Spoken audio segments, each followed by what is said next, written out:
할렐루야. 하나님은 사랑이십니다. 아닙니까? 하나님은 사랑이십니다. 그래서 이 땅에 오셨습니다.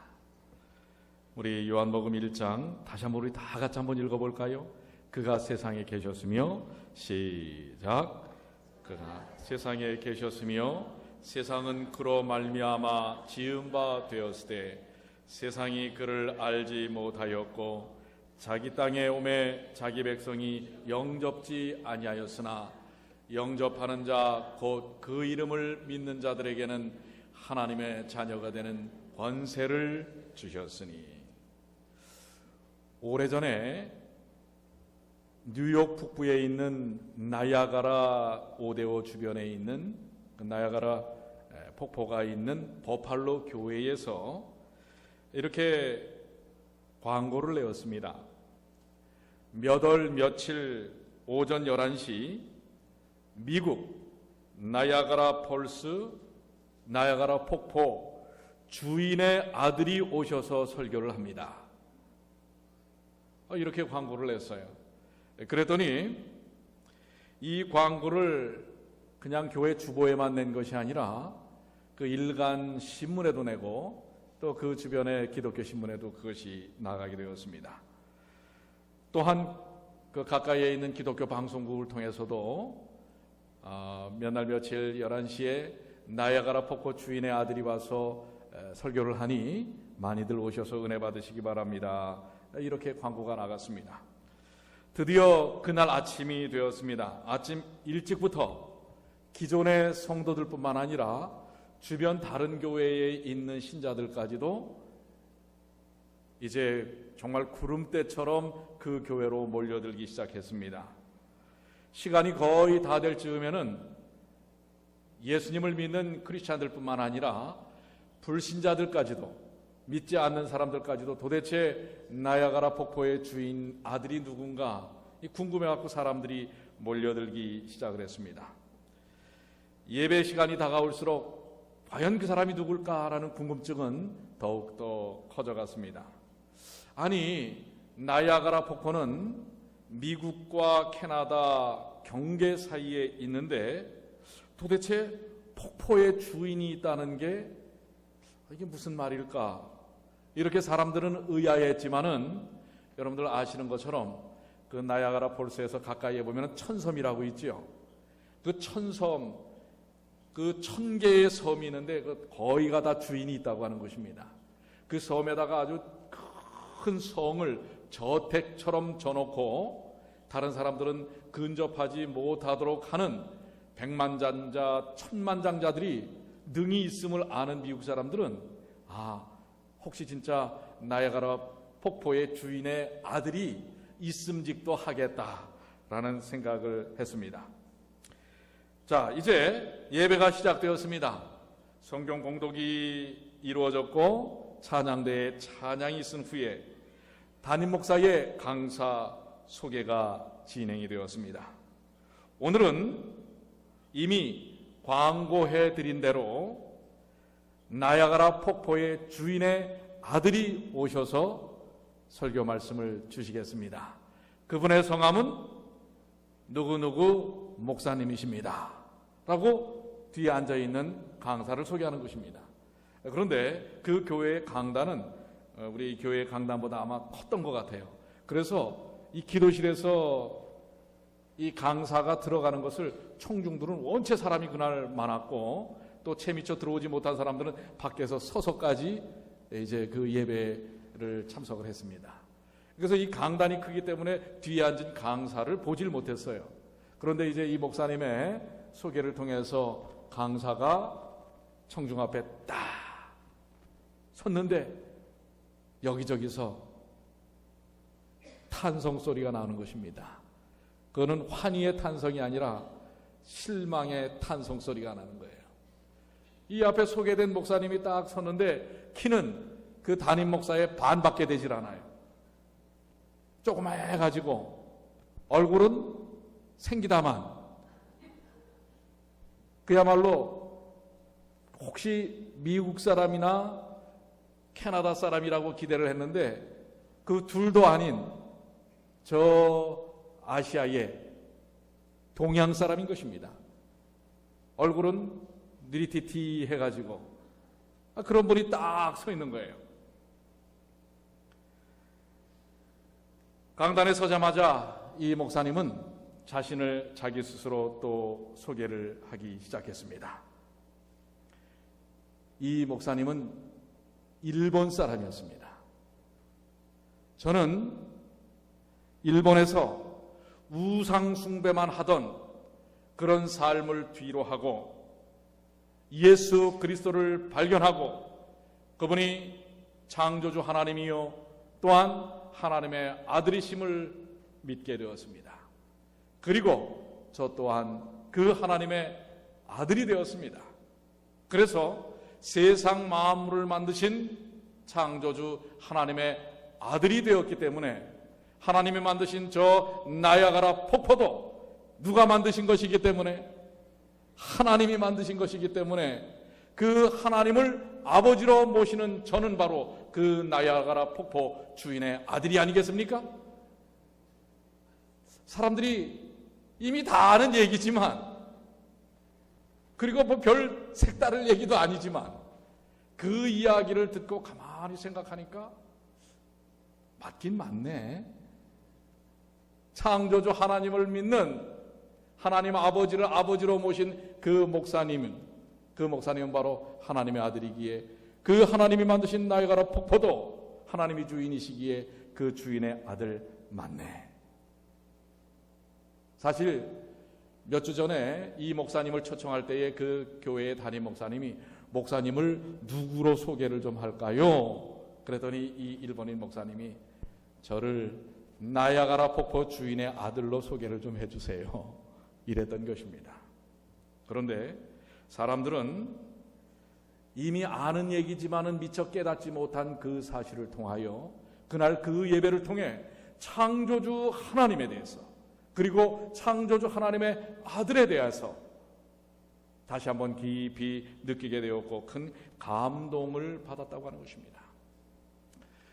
오늘 사실 여러분 이 자리에 하나님의 아들이신 예수께서 우리와 함께 하시지 않습니까? 여러분 믿으십니까? 나야가라 폭포의 주인의 아들이 아니라 온 우주의 주인이신 하나님이 이 땅에 오셨습니다. 2000년 전에 진짜 그분이 오신 것입니다. 오늘 그분이 오신 것은 여러분과 저에게 얼마나 엄청난 사건인지 다시 한번 마음속에 새겨보시게 되길 바랍니다. 이것은 그저 우리가 알고 있는 내용이 아닙니다. 이것은 전 우주적인 엄청난 사건이라고 하는 것입니다. 도대체 우리를 위하여 이 땅에 오신 그 하나님은 누구셨습니까? 본문의 말씀 요한복음 1장 10절에 분명히 말씀하고 있죠. 그가 세상에 계셨으며 세상은 그로 말미암아 지은 바 되었으되 우리가 믿는 예수, 우리를 위해 이 땅에 오신 예수님은 바로 이 세상 만물을 지으신 창조주 하나님이십니다. 여러분 그 사실을 믿으십니까? 오늘 그분이 누구를 위해 오셨다고요? 여러분과 저를 위해 오신 것입니다. 오늘 그분이 여러분과 저를 만나기 위해 이 자리에 함께 계신 것입니다. 이사야 44장 24절에 분명히 말씀하셨습니다. 내 구속자요 모태에서 너를 조성한 나 여호와가 말하노라. 여러분과 제가 생명을 가진 것은 바로 그분이 조성하셨기 때문에 그렇습니다. 그분이 만드셨기 때문에 그렇습니다. 그분이 생명을 주셨기 때문에 그렇습니다. 나는 만물을 지은 여호와라. 나와 함께 앉아 없이 홀로 하늘을 폈으며 땅을 베풀었고 그분은 스스로 계신 분입니다.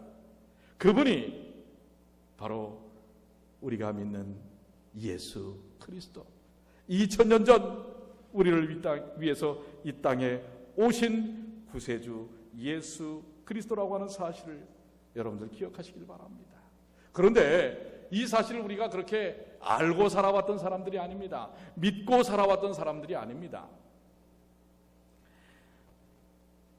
제가 성탄절 이야기를 좀 한번 이렇게 찾아보니까 이런 참 의미 있는 이야기가 하나 있어서 여러분에게 소개를 하려고 합니다.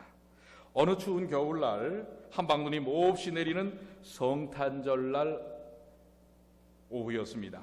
신앙심이 깊은 남편을 따라서 성탄 예배를 그 아내가 드렸는데, 그 예배 중에 계속해서 나오는 얘기가 바로 그거예요. 예수께서 이 땅에 오셔서, 하나님이신 그분이 이 땅에 오셔서 우리를 위하여 십자가에 달려 돌아가심으로 우리를 구원하셨다라는 이야기입니다. 그런데 이 부인은 도무지 그 사실이 믿겨지지 않는 거예요. 믿을 수가 없는 거예요. 그러면서 계속 예배가 끝나고 집에 가는 동안에 남편에게 얘기합니다. 여보, 어떻게 하나님이 인간으로 오실 수 있지? 그게 가능해? 이렇게 의심을 이야기하는 것입니다.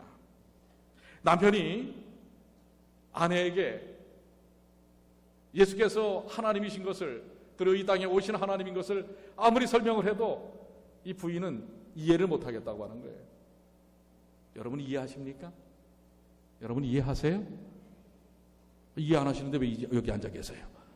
이해하십니까? 하나님이 어떻게 인간으로 오셨을까? 어떻게 그럴 수 있을까? 그런데 이제 차가 집에 다 도착했습니다. 이제 차를 세우고 집으로 들어가려고 하는데, 집 앞에 눈이 너무 많이 와서 집 앞에 여러 마리의 참새들이 비실비실 대면서 눈바닥에서 이렇게 날지도 못하고 비실비실 대는 거예요. 그래서 이 남편이 생각하기를, 너무 눈이 많이 오고 추운 겨울에 새들이 먹을 거리를 찾지 못해서 영양실조가 걸린 거구나 하고선 집에 냅다 뛰어들어가서 이 곡식들을 좀 갖다가 그 새들이 있는 데다가 쭉 뿌렸어요. 어떻게 됐을까요? 어떻게 됐을까요? 생각을 좀 해보세요. 어떻게 됐을까요? 새들이 막 달려들어서 먹었을 줄 알죠? 그러면 이 이야기가 재미가 없어요. 먹을 줄 알았는데 이 곡식을 쭉 뿌리니까 이 새들이 부르륵 하고 날아가 버리는 거예요. 조금 전까지만 해도 뭐예요? 날 힘이 없어서 저거 했던 이 새들이 곡식을 던져주니까 해치는 줄 알고 날아가는 거예요. 그래서 이 남편이 새들아 아니야, 너희 잡아먹으려고 하는 게 아니야, 너희들에게 곡식을 주려고 하는 거야. 이것을 좀 먹어. 그러면 너희들이 살아날 수 있어. 새들이 알아듣습니까? 못 알아듣습니까? 알아들어요? 못 알아들어요? 그냥 날아가 버리고 만 거예요. 그런데 그때 여러분들, 성령의 역사는 이렇게도 일어납니다. 조금 전까지만 해도 하나님이 어디 계셔? 하나님이 도대체 어떻게 인간이 되실 수 있어? 이걸 믿지 못했던 그 옆에서 그것을 지켜보던 부인이, 그래,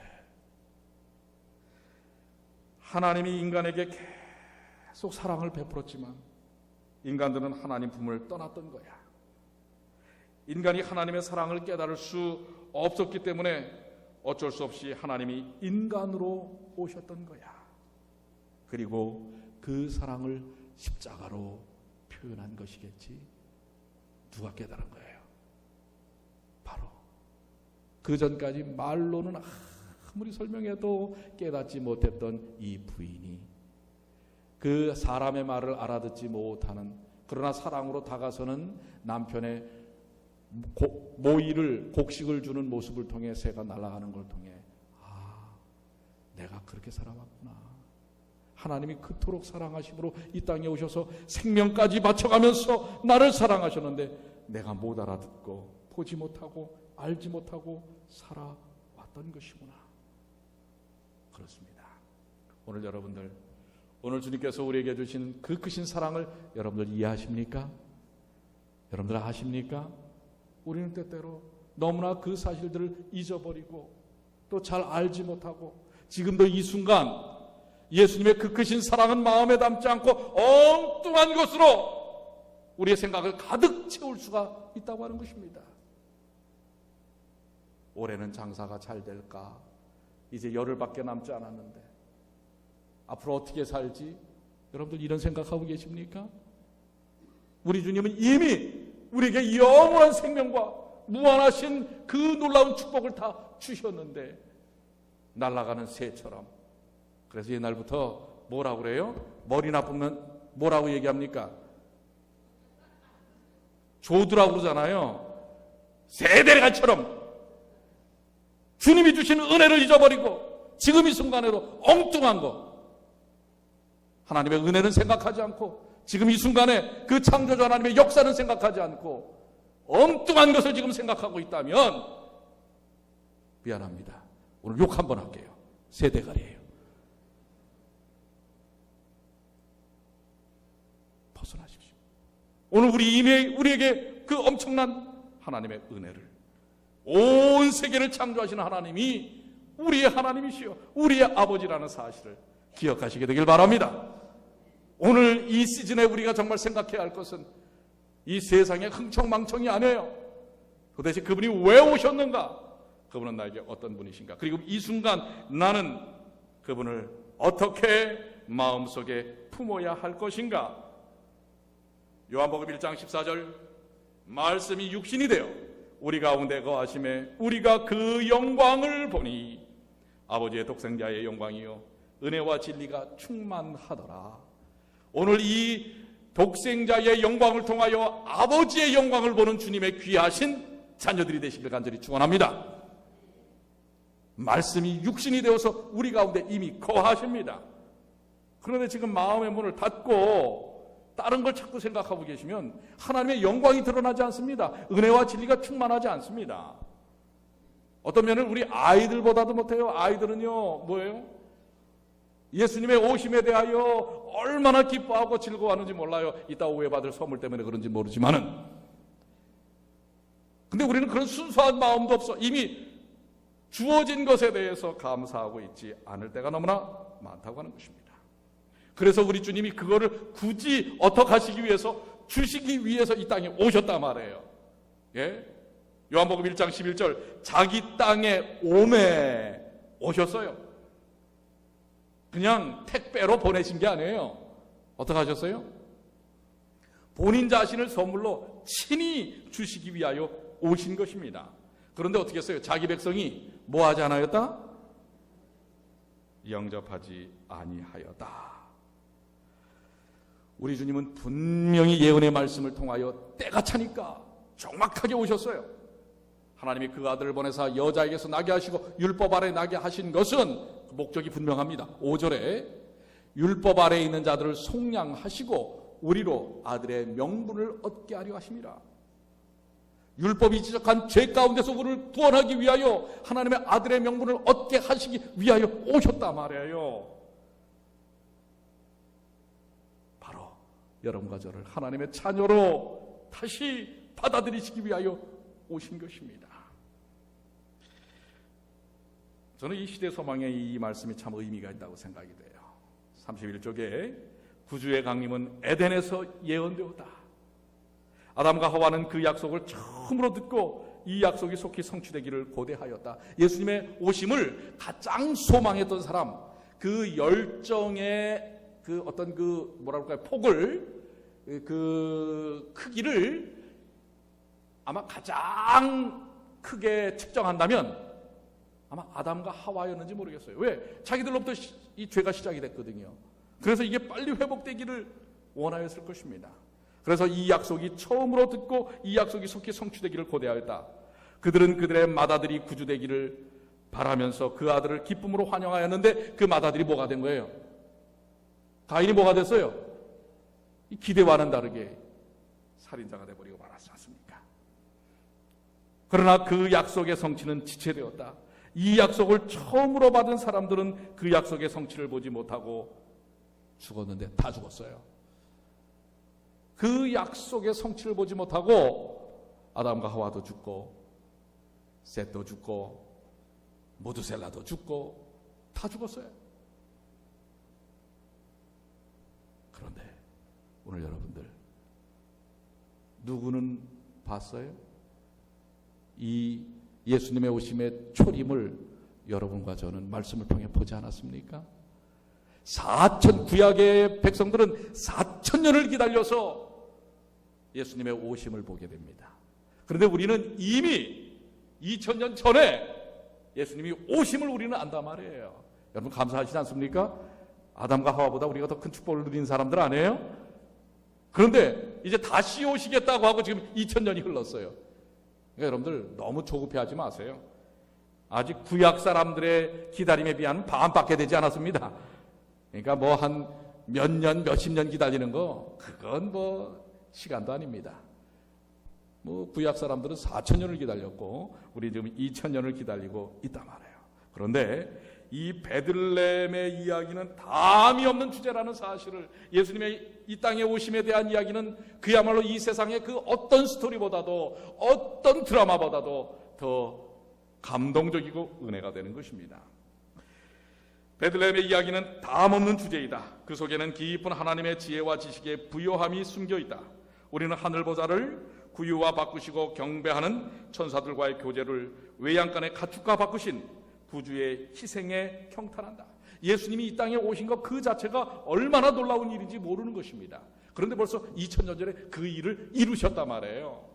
그리고 이제 또 다시 오시겠다고 약속하고 계시는 것입니다.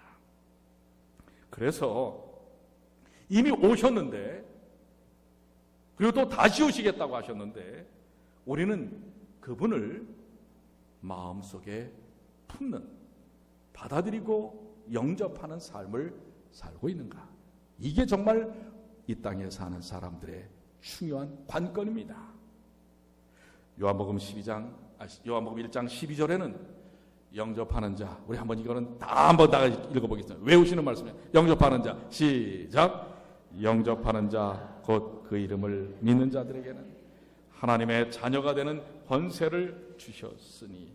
영접이란 말이 무엇인가? 마음으로 받아들이는 것입니다.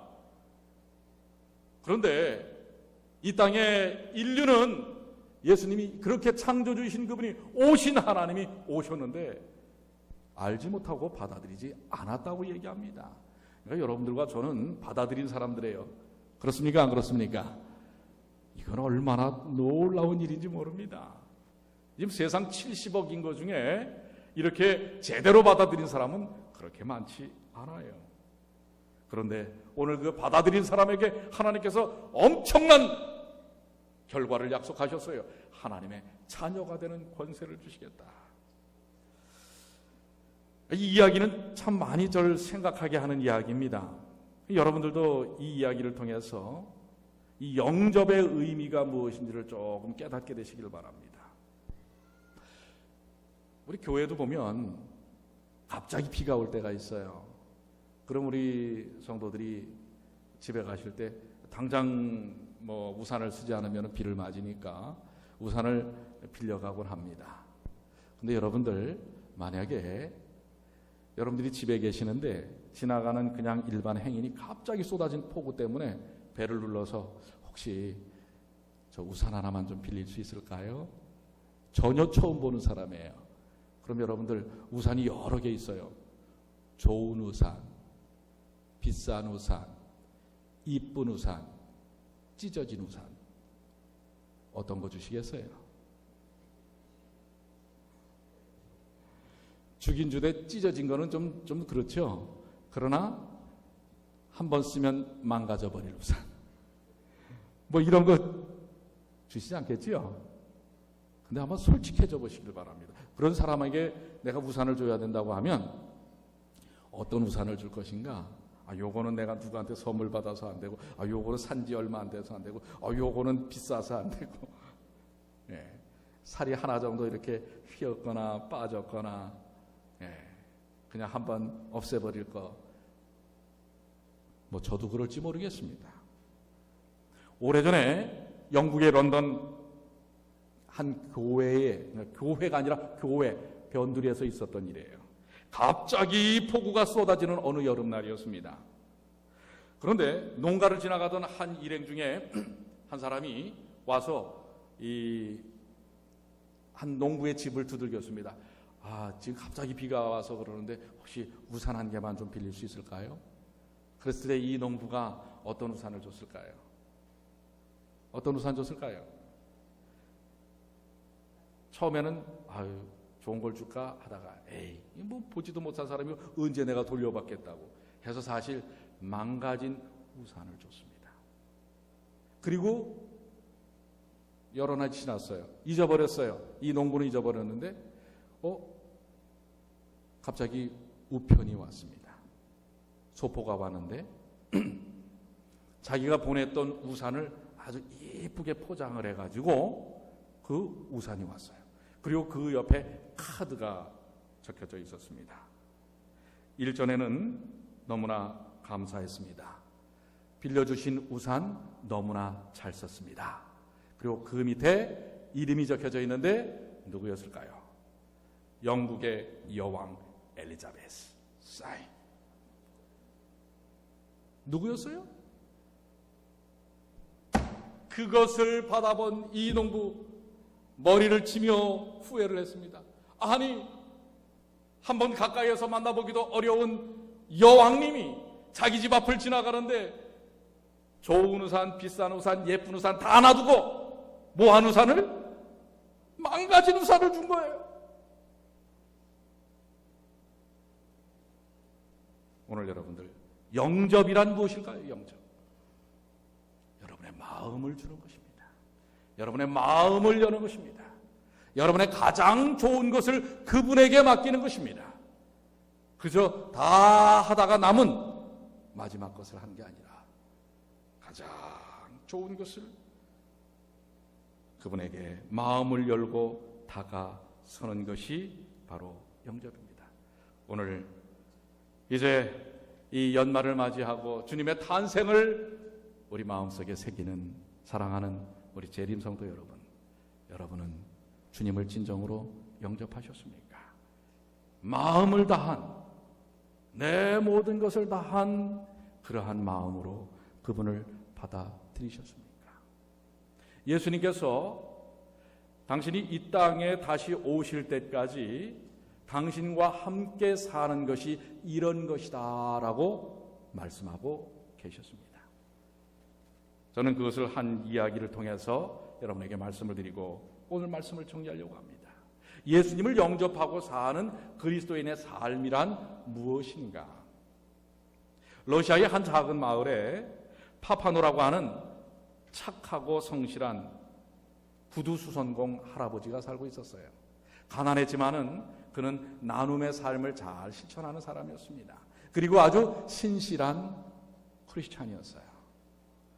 어느 크리스마스 날 아침에 눈을 뜨면서 그는 지난밤에 그런 꿈에서 그런 음성을 들었어요. 내가 오늘 너를 만나러 가겠다라고 하는 예수님의 모습을 봤습니다. 물론 꿈이었기 때문에 그것이 현실로 일어날 것이라는 기대는 안 했습니다. 그러나 그 꿈이 너무 생생했고 감동이 되었어요. 누가 오시겠다고요? 예수님께서 오시겠다고요. 그래서 그는 그날 아침부터 일찍 청소를 하고 손님이 오실 때 특별히 사용하는 주전자를 난로 위에 올려놓고 언제나 예수님이 오신다면, 정말 그럴 일은 없겠지만 그러나 예수님이 오신다면 그분에게 따뜻한 차를 좀 대접하고 싶은 마음으로 난로에다가 주전자를 올려놓았습니다. 그런데 기다리는 동안 창밖을 통해서 그 조그마한 구두수선공 자기의 가게에서 창밖을 내다보지만 아무도 오는 것 같지 않습니다. 거리에 청소부만 보이는 것입니다. 그래서 할아버지는 문을 드르륵 열고 청소부를 손짓해서 불렀습니다. 이봐요 아저씨, 날씨도 추운데 들어와서 따뜻한 차 한 잔 마시고 가세요. 그래서 청소부는 너무 추웠기 때문에 그것이 너무 고마웠어요. 들어와서 따뜻한 차 한 잔을 마시고 이제 나가게 되었습니다. 또 점심때까지 이제 벌써 지나갔는데 다른 사람은 전혀 인기척이 없는 것입니다. 그런데 한 누더기를 입은 여인이 혼이불에 쌓인 아이를 싸들고 걸어가고 있는 것입니다. 그런데 너무나 이 추위에 떠는 것이에요. 그리고 행색도 좋지 않은 것입니다. 그래서 이 할아버지는 그 여인을 가게 안으로 들어오게 합니다. 그리고는 빨갛고 시퍼렇게 얼어있는 아기의 발을 이렇게 비벼주면서, 난로 가까이에서 비벼주면서 이렇게 보니까 아이에게 신발이 없어요.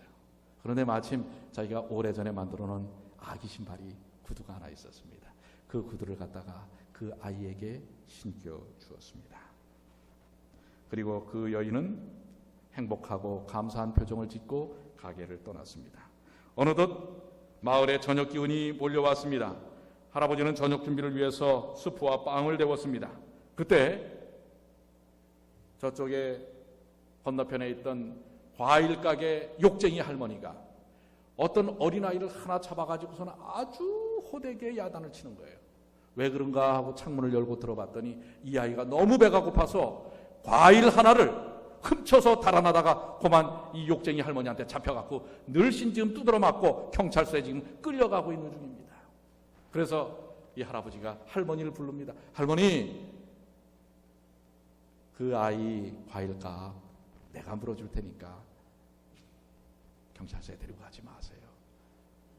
이 할아버지의 따뜻한 마음에 그만 이 할머니도 뭐 그러신다면 하고 과일값을 받고 이 아이를 놓아주었습니다.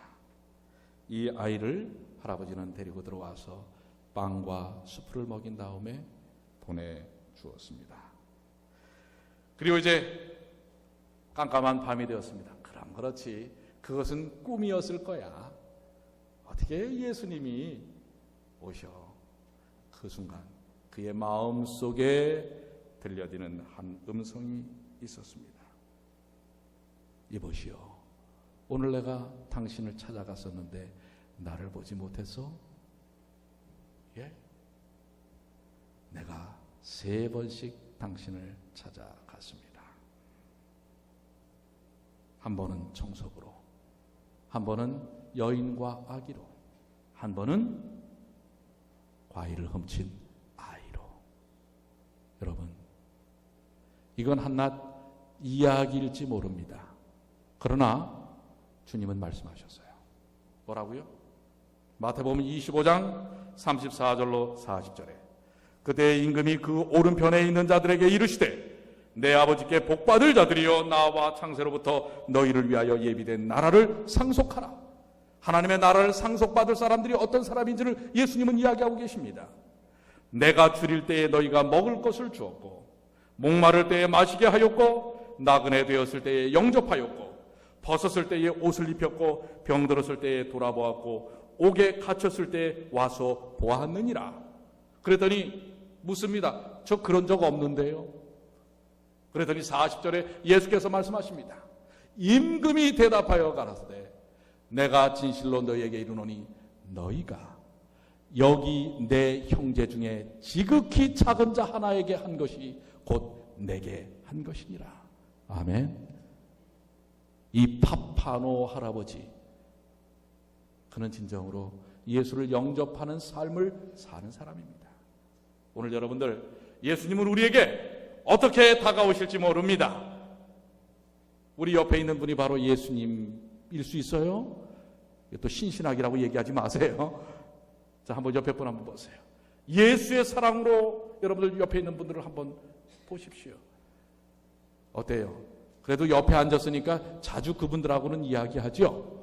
뒤에 한번 이렇게 돌아보세요. 뒤에 분하고는 좀 어때요? 좀 멀찍이 있는 분은 어때요? 이분들하고 좀 얘기를 합니까? 지난 1년 동안 우리 교회에서 10마디를 제대로 안 한 분이 누군지 한번 여러분 생각해 보세요. 1년을 같이 신앙생활을 했는데 제대로 10마디 이상을 안 해본 분들도 계실지 몰라요. 그분이 예수님입니다. 여러분 아십니까? 지극히 작은 자 하나에게 한 것. 또 여러분들 10마디를 했는데 맨날 티격태격하는 말이야.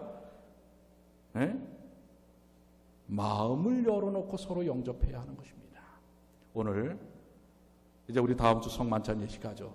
석 달에 한 번씩 여러분들 1년에 4번, 10년이면 40번, 적어도 한 번 이상들 다 하셨을 가능성이 있어요.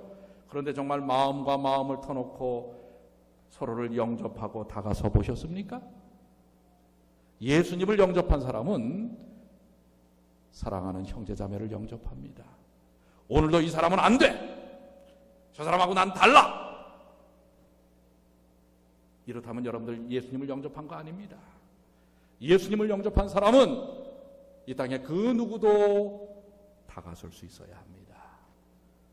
오히려 우리가 소홀하게 여기고 우리가 멸시하고 우리가 관심권 밖에 있는 사람들을 통해 우리는 예수님의 영접의 삶을 표현해야만 하는 것입니다.